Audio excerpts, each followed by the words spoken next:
আপনি কি এমন একটি ব্যবসা শুরু করতে চান যেটা শুরু করা অনেক সহজ, রিস্ক অনেক কম এবং লাভ অনেক বেশি?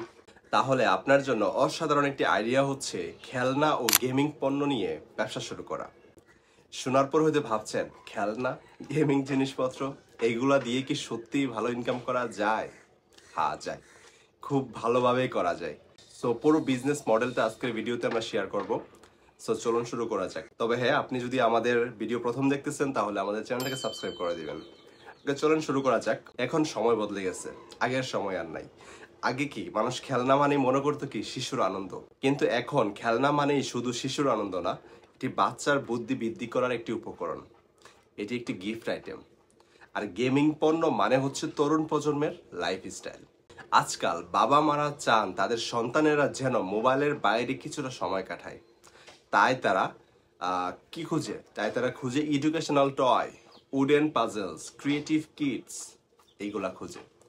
অন্যদিকে যারা তরুণ, যারা কলেজে পড়ে তরুণরা আছে, তারা কি খুঁজে বলেন তো? তারা খুঁজে হেডফোন, গেমিং মাউস, তারপর হচ্ছে কুল কন্ট্রোলার, RGB কিবোর্ড, এইগুলা কি খোঁজে।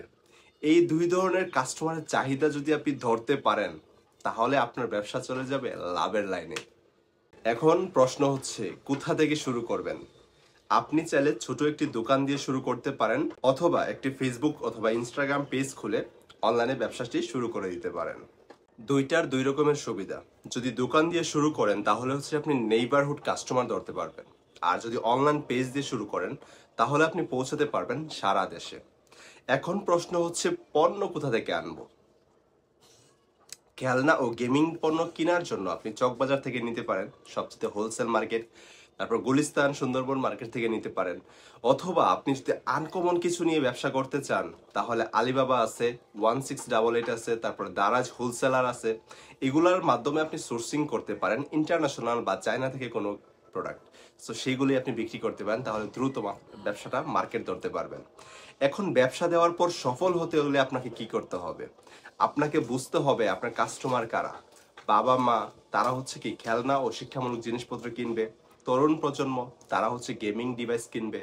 গিফট আইটেম যারা খুঁজে, এমন লোক যা কারা, যেমন কম্বো আইটেম, তারপর হচ্ছে কার্টুন সিরিজ আইটেম, তাদেরকে টার্গেটিং করে আপনাকে মার্কেটিং করতে হবে। যদি আপনি ফেসবুকে বা অনলাইনে মার্কেটিং করেন তাহলে তো টার্গেটিং করা খুবই ইজি।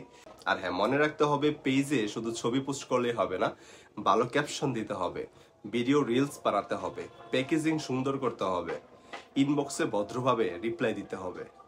আপনাকে মনে রাখতে হবে মানুষ কিন্তু শুধু প্রোডাক্টই দেখে না, দেখে আপনি প্রেজেন্ট করেন কেমন। লাস্ট কথা হচ্ছে খেলনা আর গেমিং আইটেম শুধুমাত্র একটি প্রোডাক্ট না, কিন্তু এটা হচ্ছে মানুষকে খুশি করার একটি ব্যবসা। আপনি যদি এই খুশির প্যাকেটটা ঠিকঠাকভাবে ধরতে পারেন তাহলে আপনি নিজেই বুঝে যাবেন এই ব্যবসা কতটা পাওয়ারফুল। তবে অবশ্যই যদি আপনি ব্যবসাটি শুরু করতে চান, যে কোনো ব্যবসা শুরু করেন, আপনাকে আরো রিসার্চ করতে হবে, আরো জানতে হবে, আরো বুঝতে হবে। একটা ভিডিও দেখে সিদ্ধান্ত নেওয়া যাবে না। আশেপাশের দোকানগুলি পর্যবেক্ষণ করতে হবে। অনলাইনে আপনি যদি করতে চান তাহলে অলরেডি যারা করতেছে তারা কেমন করতেছে, প্রতিযোগিতা কেমন, এগুলো আপনাকে জানতে হবে। প্রপার প্ল্যানিং আর ব্যাকআপ স্ট্র্যাটেজি রেখেই যে কোনো ব্যবসা শুরু করতে হবে। সো এই বিষয়গুলি মাথায় রেখে আপনারা চাইলে ব্যবসাটি শুরু করে দিতে পারেন। ওকে, দেখা হবে নেক্সট কোনো ভিডিওতে। আর হ্যাঁ, চ্যানেলটাকে যদি সাবস্ক্রাইব এখনো না করে থাকেন, করে ফেলেন। ওকে, আল্লাহ হাফেজ, আসসালামু আলাইকুম।